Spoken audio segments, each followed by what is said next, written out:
Hello, আসসালামু আলাইকুম। আমি ফারজান ইসলাম রিমি চলে আসলাম একটা শর্ট ভিডিও নিয়ে। এই যে দেখেন, গ্রাম থেকে আমার জন্য এগুলো কি পাঠানো হয়েছে। কাঁচা তাল, কাঁচা তাল।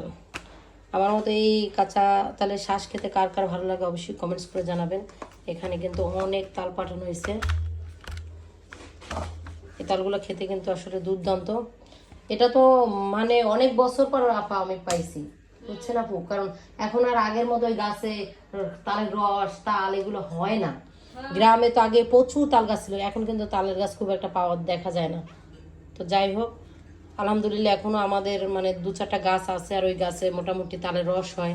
তবে এইভাবে তাল নামানো হয়, কাঁচা তাল পাকা তাল। ওদের না বরফা পাকা তালের নিয়ে আসছে। তো আমার মতো এই কাঁচা তাল খেতে কে পছন্দ করেন অবশ্যই কমেন্টস করে জানাবেন।